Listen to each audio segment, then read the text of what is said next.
Hello दोस्तों, देखो उदाहरण 4।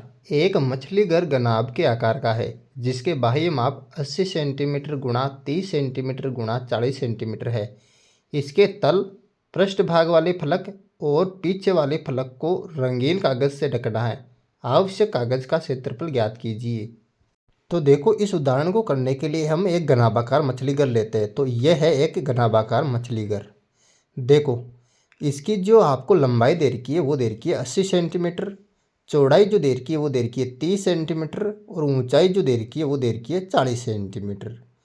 तो आपको क्या करना है, इसके जो है इस मछली घर के तल, नीचे वाले भाग और पृष्ठ वाले फलक। देखो, पृष्ठ वाला फलक कौन सा है, ये तो ये हो जाएगा पृष्ठ वाला फलक, और ये हो जाएगा, ये दोनों पृष्ठ फलक। और पीछे वाला फलक, एक इसके पीछे जो फलक है उसको जो है रंगीन कागज से ढकना है। तो देखो, मैं यहाँ पर लिख लेता हूँ सबसे पहले मछली घर की लंबाई। देखो, मछली घर की लंबाई दे रखी है 80 सेंटीमीटर, तो ये 80 सेंटीमीटर मैंने यहाँ पर लिख ली।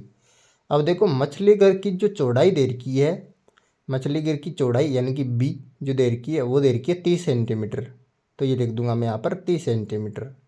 और मछली घर की जो ऊंचाई दे रखी है, मछली घर की ऊंचाई जो दे रखी है वो दे रखी है एच यानी कि 40 सेंटीमीटर, तो ये लिख लूँगा मैं यहाँ पर 40 सेंटीमीटर। अब देखो, यहाँ पर सबसे पहले जो है इस मछली घर के आधार का क्षेत्रफल यानी कि तल का क्षेत्रफल ज्ञात कर लेता हूँ, नीचे वाले फलक का। तो आधार का क्षेत्रफल क्या हो जाएगा, यानी कि लंबाई को मैं चौड़ाई से गुणा करूँगा, यानी कि लंबाई गुणा यहाँ पर चौड़ाई हो जाएगी।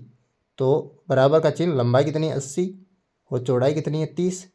तो यहाँ पर 80 और 30 को मैं गुणा करूँगा, 8 या 24 यानी कि 2400 सेंटीमीटर स्क्वायर आई नीचे वाले तल का क्षेत्रफल यानी कि आधार का क्षेत्रफल।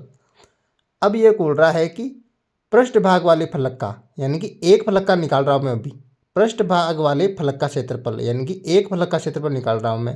तो ये क्या हो जाएगी, मैं चौड़ाई को गुणा करूँगा ऊंचाई से, यानी कि बी गुणा यहाँ पर हो जाएगा एच, बराबर का चिन्ह, यानी कि बी कितनी है 30 और ऊंचाई कितनी है एच 40 है ना।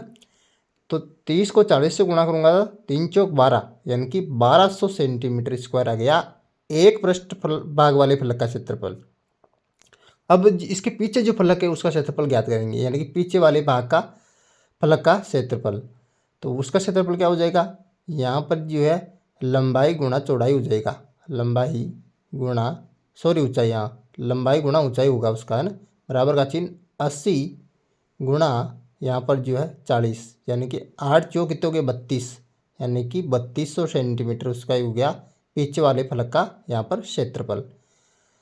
अब जो मैं क्या करूँगा, यहाँ पर जो है इसके जो वांछित क्षेत्रफल है वो ज्ञात कर लूँगा, यानी कि वांछित क्षेत्रफल का मतलब है तीनों को जोड़ूंगा, यानी कि तल वाले, पृष्ठ वाले फलक का और पीछे वाले फलक का क्षेत्रफल सबको जोड़ूंगा मैंने। देखो, आधार का क्षेत्रफल प्लस पीछे वाले फलक का क्षेत्रफल प्लस पृष्ठ भाग वाले दोनों फलक है, दो फलक है पृष्ठ भाग वाले, तो 2 से गुणा कर दूंगा मैं एक पृष्ठ भाग वाले फलक के क्षेत्रफल को। तो देखो कितना आया, आधार का क्षेत्रफल कितना आया हमारे पास 2400 सेंटीमीटर स्क्वायर, और पीछे वाले फलक का क्षेत्रफल कितना आया 3200 सेंटीमीटर स्क्वायर, और 2 से गुणा कर दूंगा पृष्ठ भाग वाले क्षेत्रफल कितना आया 2 गुणा यहाँ पर आया 1200 सेंटीमीटर स्क्वायर। तो देखो यहाँ पर जो है 2400 का 2400 उतार दूंगा मैं वापस, और 3200, और देखो 1200 को मैं 2 से गुणा करूँगा तो आएगा 2400 सेंटीमीटर स्क्वायर। अब इन सब को जोड़ूंगा मैं, इन सब को जोड़ूंगा मैं, तो 2400 2400 4800 4800 3200 जोड़ूंगा 8000, यानी कि 8000 सेंटीमीटर स्क्वायर क्षेत्रफल आया इन सब का। तो यानी कि वांछित रंगीन कागज का क्षेत्रफल कितना हो जाएगा, यानी कि 8000 सेंटीमीटर स्क्वायर हो जाएगा वांछित रंगीन कागज का क्षेत्रफल। इस प्रकार से आपको आसानी से हल कर लेना है, वेरी सिंपल।